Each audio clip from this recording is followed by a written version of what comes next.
Agora onde é que a gente tava? Fudeu. Então, aí eu expliquei por que entrou um americano. Isso. Aí eu tava falando do agostiniano, porque esse Robert Francis Prevost, que é o Leão XIV, ele é agostiniano.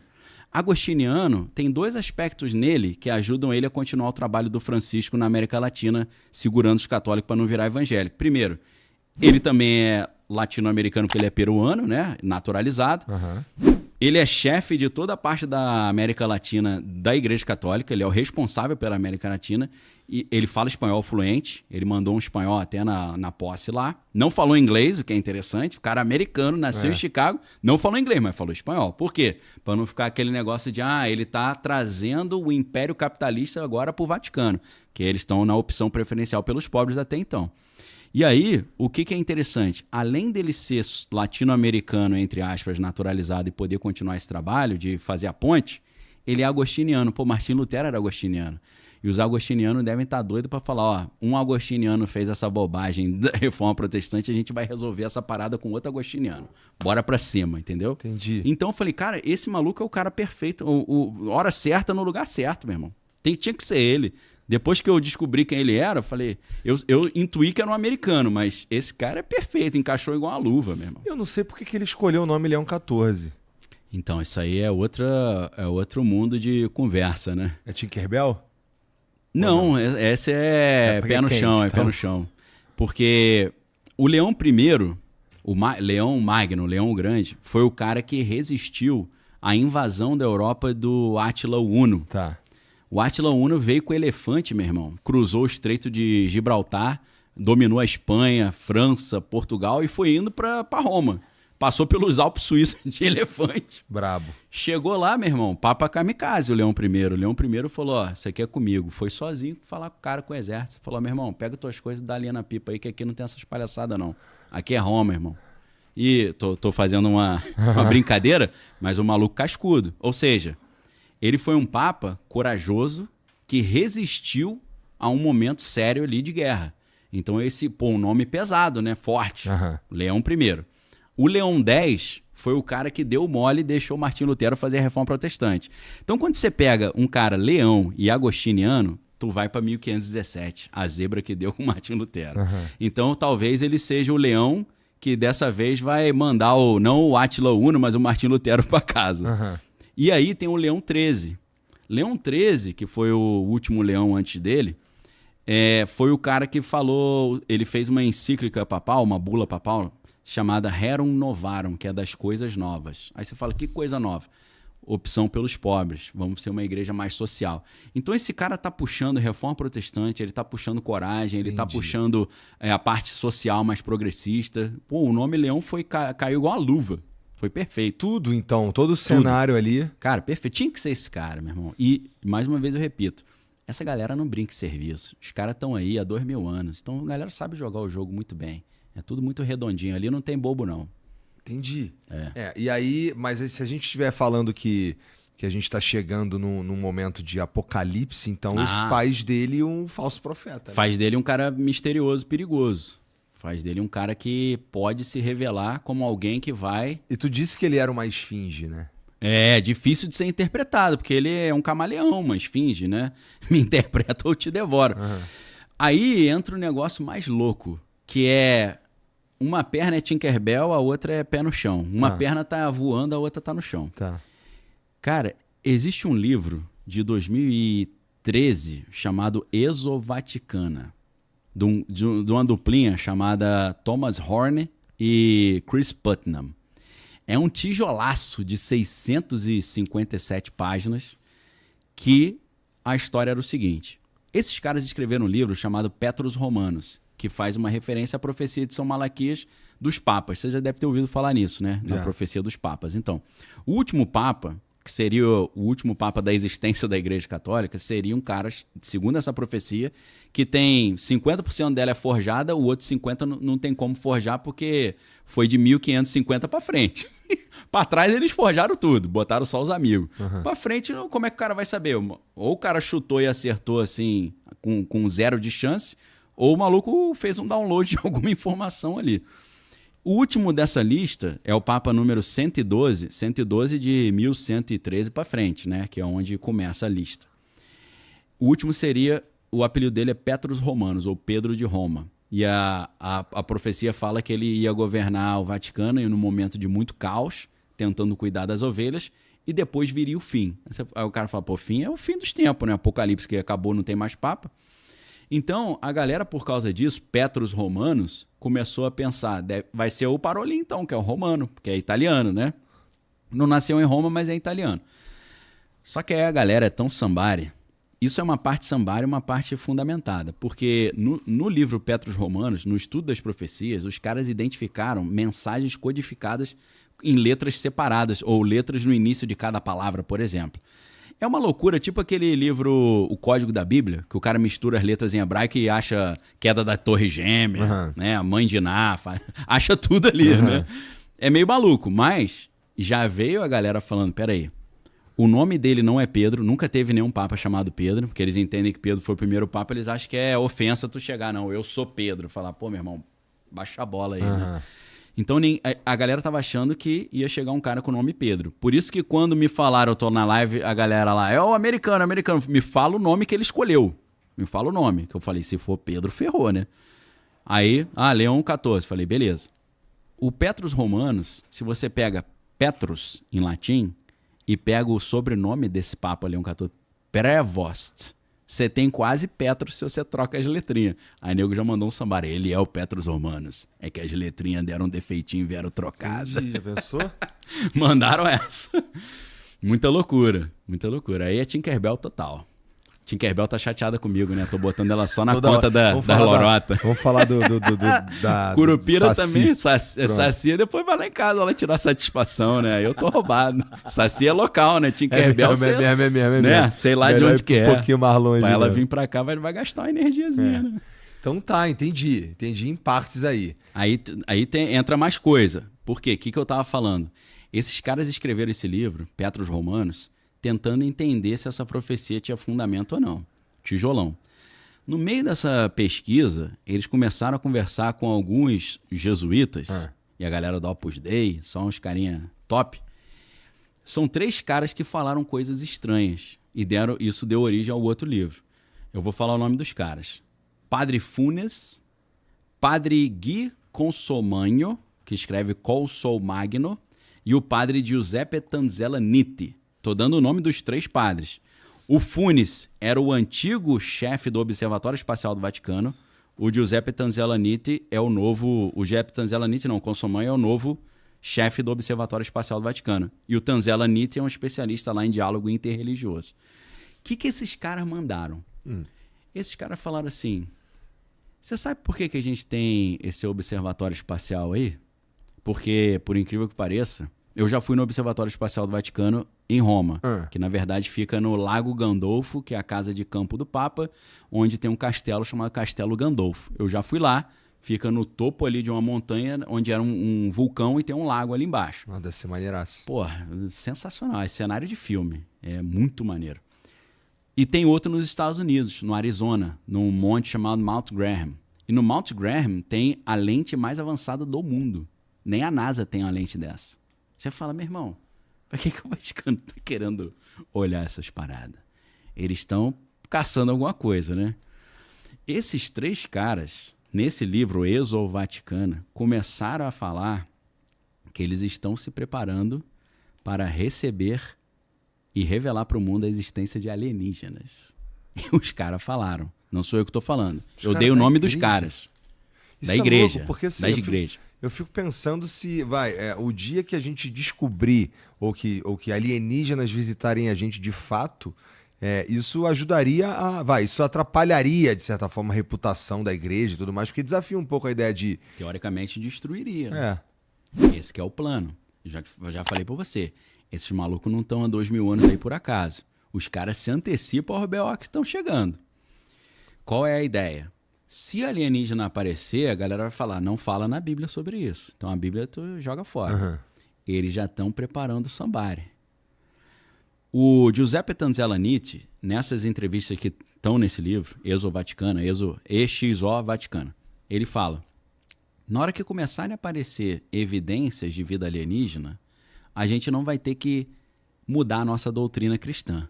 Mas quando essas evidências forem confirmadas e tiverem já como senso comum essa existência, nós teremos que fazer toda uma releitura da Bíblia para adequar a Bíblia a esse novo tipo de conteúdo religioso.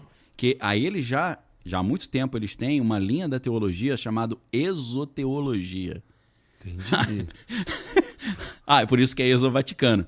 A exoteologia, ela tem dois aspectos. É como adaptar a teologia cristã à ideia de alienígenas, ou qual é a religião que os alienígenas têm se eles chegarem aqui e falam, não, a gente tem um Deus, a gente tem uma religião. Então, a exoteologia dá conta disso.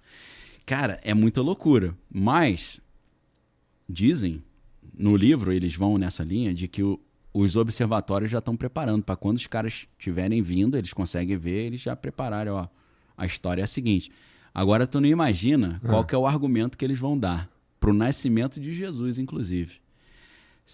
A galera já deve ter visto que, independente de ser verdade ou não, muita gente que é abduzida é mulher. E as mulheres dizem o quê? Que botaram ela numa maca, numa cama, e começaram a fazer experimentos nos órgãos reprodutores. E muitas vezes a mulher diz, não importa pra gente se é verdade ou não, a gente está analisando o relato. O relato é, eu estava dormindo, acordei paralisada, vi 2 homens pequenininhos com a cabeça grande e de repente eu comecei a flutuar, passei pelo teto e entrei na nave. E aí me botaram numa mesa. Começaram a mexer no meu ovário, lá no meu útero, e eu voltei. Aí eu falei, deve ter sido um sonho. Só que aí, de repente, comecei a ver minha barriga crescendo. E falei, pô, me engravidaram, me inseminaram? E aí depois, quando o bebê tá por volta de 3 meses, fui abduzida de novo, tiraram o bebê, levaram para eles e me devolveram. Muitas abduções, o relato é esse. Aí eu falei, beleza, né? Os caras, delírio total, problema psiquiátrico, cada um na sua, né? Só que aí, esses malucos aí, o Giuseppe Tanzella-Nitti, ele diz o seguinte, se isso chegar e quando acontecer, a gente vai dizer que Jesus não foi concebido pelo Espírito Santo. A Bíblia diz, descerá sobre ti o Espírito Santo, o poder do Altíssimo te envolverá e conceberás. Ou seja, não foi o Espírito Santo que colocou Jesus em Maria. Maria foi abduzida por alienígenas e eles inseminaram Jesus dentro dela. Agora, quem que é Jesus? Jesus é um ser fabricado pelos alienígenas, unindo uma linhagem de alienígenas com a linhagem humana. As duas são linhagens reais. Eles vão falar que é uma linhagem de uma realeza alienígena, e Maria e José eram da linhagem do rei Davi. Então é uma aliança que os alienígenas irão fazer com a humanidade. Não é meio heresia isso aí? Os caras devem ficar malucos de ouvir essa parada. Cara, heresia pra cacete. Mas sabe qual é a loucura?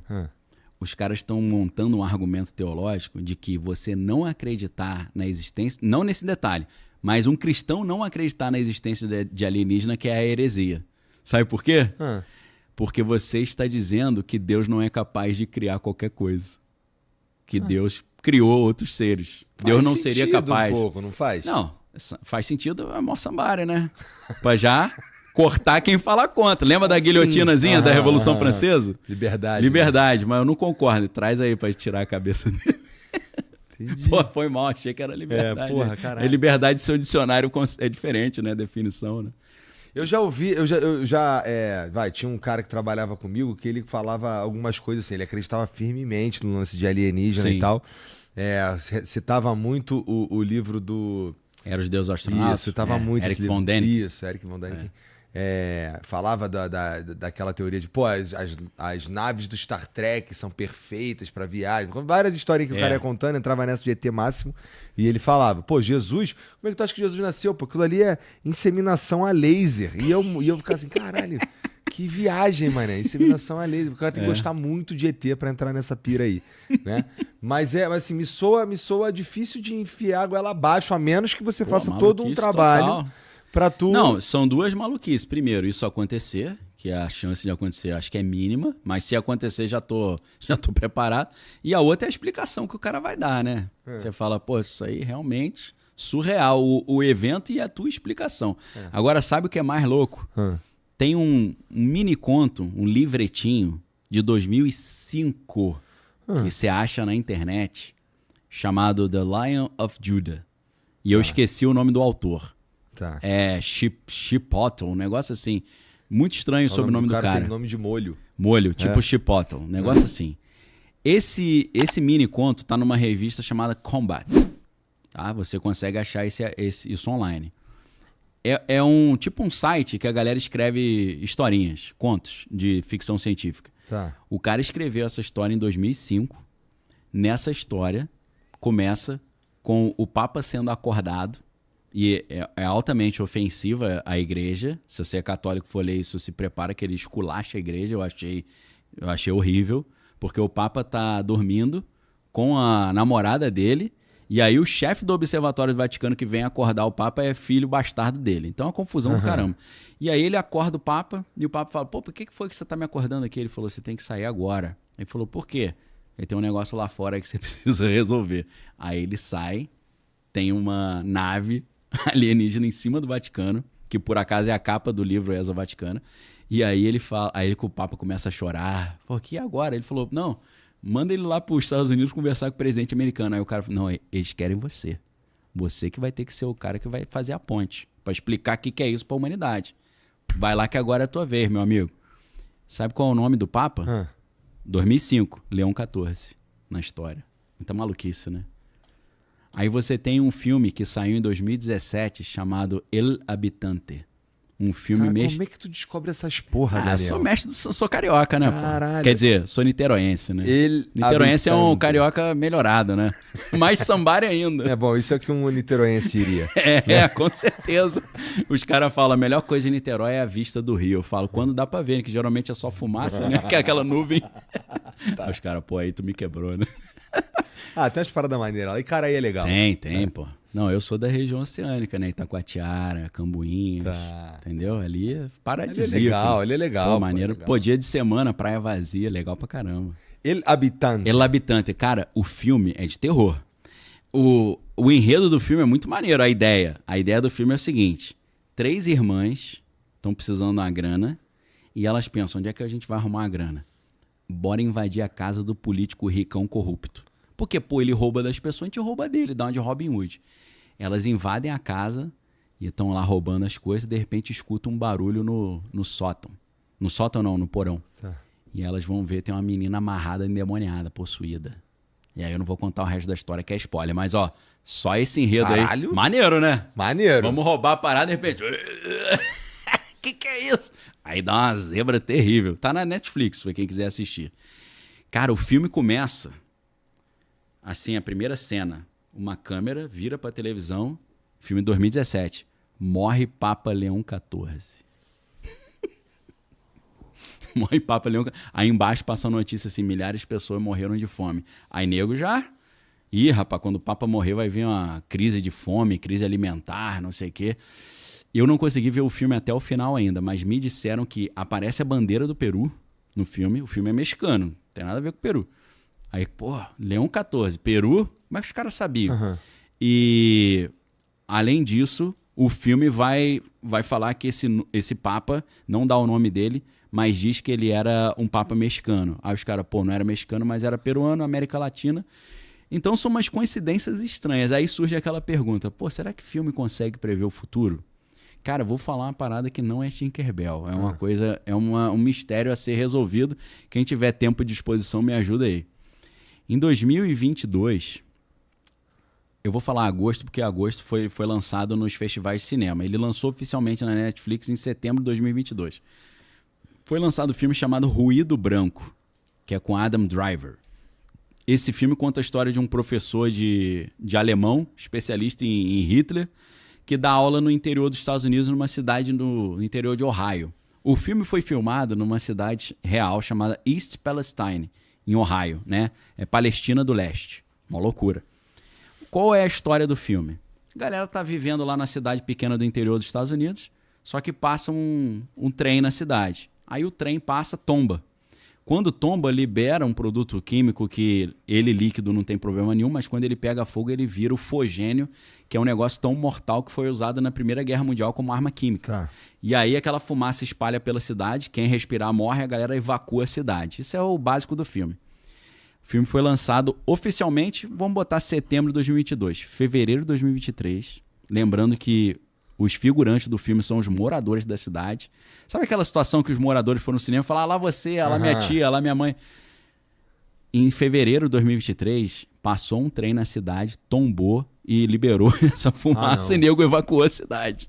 Caralho. Idêntico ao filme. Foi tu que escreveu o roteiro? Não. Cara, o roteiro não é um roteiro original. É um roteiro adaptado de um livro de um autor chamado Don DeLillo. Um autor americano que é... Cara, eu nunca li nada dele, mas eu respeito porque, para mim, o maior crítico literário que já existiu, que já morreu, era o Harold Bloom. Harold Bloom dizia que Don DeLillo era um dos maiores escritores da geração dele. Falei, pô, então o cara é bom. O Don DeLillo escreveu o livro Ruído Branco. Não é um roteiro original. O livro é de 1985. Caralho. Aí eles fazem um filme, em setembro lançam o filme, em fevereiro acontece idêntico. Cara, qual é a probabilidade matemática disso acontecer? Pois é. Então eu não sei como explicar isso, mas tem filme que prevê o futuro, de alguma forma. Ou seja, ou prevê o futuro ou acaba acontecendo. Acaba, né? sei lá, algum tipo de padrão que acaba acontecendo. Conecta as pessoas. Que é muita maluquice, né? Agora, pô, livro de 2005 mandar Leão 14 e falar que ele vai receber alienígena e depois o filme El Habitante falando que o Leão 14 morreu, muito estranho, né? Mas, cara, esse nome é um nome comum, já tá no 14, eu falo, pô, mas tava quase 100 anos sem ter um leão, cara. Não tinha leão há um tempo, o Leão 13 é antigão, meu irmão. Então, assim, tem algo estranho aí, algo tá no ar. Eu tô observando de olho esse Leão 14 aí.